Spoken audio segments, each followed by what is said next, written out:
PlayerUnknown's Battlegrounds is one of the most intense shooters I have ever played. The raw tension while in the top 20 is unmatched by most games. This is where the game really shines, when the action is at an all-time high and the time between gunfights is a mad rush to make sure you can safely heal and get ready for the next encounter.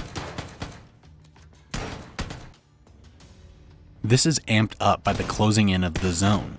At some point you'll have to move from your current safe location because the zone damage at the end of the match is massive. Never has a game made my heart beat so much as I'm crossing a field while the zone is gnawing at my back, while making sure I am not getting shot at from a vantage point. These feelings are doubled when playing with another teammate or in a squad. The frantic rush to cover your teammates while also making sure your positioning won't get you down is extremely immersive. The amount of detail that can be noticed and used to your advantage, like if an enemy was downed or instantly died, or keeping an eye on the enemy team and not shooting, waiting for them to get into an engagement.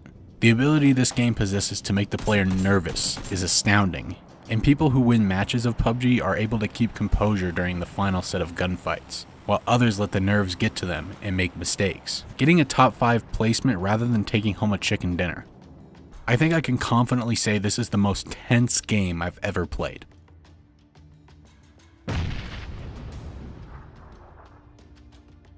So then why is this video called The Problem with PUBG? I think this game has one major issue that sets it back from being a consistently fun experience. And that's the key word, consistent. I think the game is fun, but it's not consistently fun. It's not fun all the time. This video will not be focused on performance issues or lag or anything that's really out of the game's control. All of PUBG's problems stem from the map design. The map is big, and it promotes the 3 phases of PUBG's gameplay. Phase 1, drop, loot, fight. Dropping out of the plane and looting and gathering. Maybe you fight a little bit. Depending on where you drop, you can have an intense first encounter or loot to your heart's content. Your enjoyment of this first phase is all up to you. Phase 2, zone chasing. This is where the game really falters. Throughout the game, the safe zone will begin to close in. And if you're initially far from the zone, then you could be running or driving all the way to the other side of the map just to stay in the game. In my near 100 hours of playing this game, I'm willing to bet that the majority has been spent in this second phase. And finally, phase 3, the top 20. This is easily the best phase of the game. This is where your heart will begin to beat out of your chest and the raw tension of every encounter will fully immerse you in the game. So how does the map affect all these phases? The first phase has variable enjoyability because of the size of the map. I think the best part of the first phase is dropping into a high traffic area and the frantic race for people who landed there to find a gun and defend themselves. If you want, you can drop somewhere with less traffic and the tension of the top 20 can start to creep in, as you and maybe 1 or 2 other people can be battling in a small area with limited loot. And even sometimes you can drop somewhere and see nobody for as far as the eye can see. I think the last option could be completely eliminated by making the map smaller. The map is just too big, and when you have high traffic areas like school, military base, and mill to power, it makes it pretty likely that you'll drop somewhere and not see another person for 15 minutes. These high traffic areas bring in lots of players.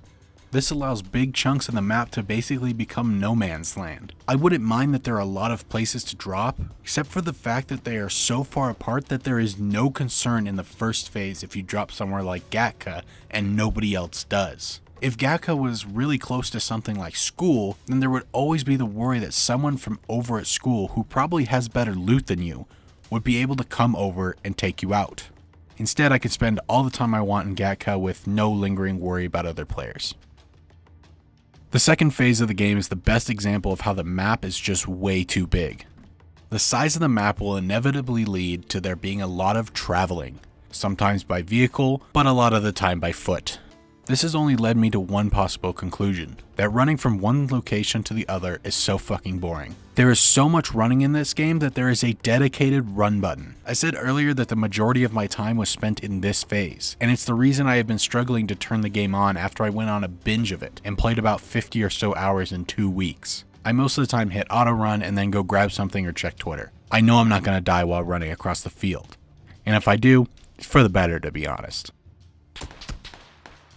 The player count to map size is staggering, and with so many players dropping in high traffic locations, the number will quickly be cut in half, making finding another player in your travels feel like finding a needle in a haystack. The final phase only has one suffering from the size of the map, which is that you cannot always guarantee the location the final battles will take place in is a great area to fight.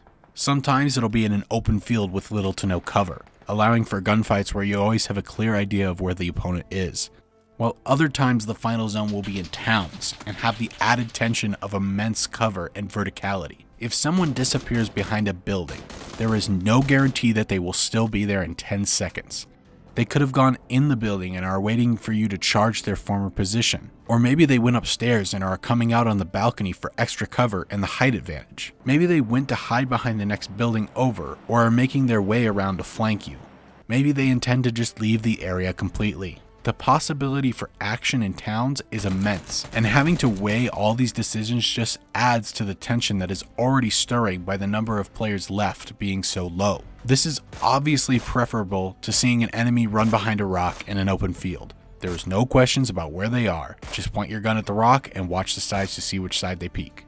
I think this final phase really suffers from another problem that exists because of the game's design, and honestly I don't think it can be fixed. The final phase takes place in the top 20, meaning that around 80 people that dropped into the map don't get to experience it. The best part of the game is not easily accessible to everyone. I would say I'm an average player. I'm not too good at this game, and I never expect to be. I'd say in a 2-hour play session, only about 15 to 30 minutes will be spent in the top 20 with the immersive tension that comes with it. In contrast to the hour or more I'll spend in the second phase, my enjoyability of the match has just plummeted. Like I said, I don't think they can really fix this problem because it is a battle royale. The thing that makes this a problem is the lack of enjoyment in the rest of the game. I was originally not going to make this video, but after the full release of the game and the addition of a new map, the problem is more relevant than ever. I was very excited for this new map because the way I heard developers and other YouTubers describing the new map was that it was much smaller. Finally, this could drastically help the game and make the first phase more enjoyable and almost eliminate the second. It would allow for players to reach the good part of the game quicker. I was eager to try this new map, so I jumped back on the game after a couple-week hiatus. Needless to say, I came out disappointed and unmotivated to continue. The map was about the same size of the original and has all the same issues. In fact, I think this map is even worse. The terrain is even more difficult to navigate than the original, making the second phase even more strenuous on the player. This was extremely unfortunate, because if this map was nice and small, and most importantly played well, then it could allow them to take the original out of rotation and rework it to fit the faster playstyle of the small map. Yet instead, here we are in 2018 with a game that has 2 bad maps, which make the game a slogging grind with an uncertainty that you'll be able to experience its greatest achievement.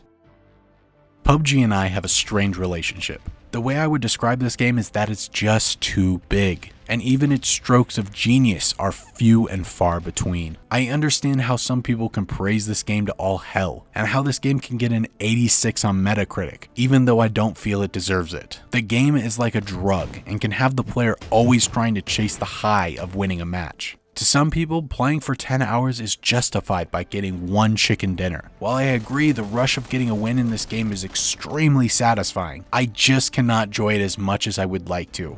One thing I cannot stand in video games is constant downtime. I always want to have some important action to make while I play, rather than just running to my next destination.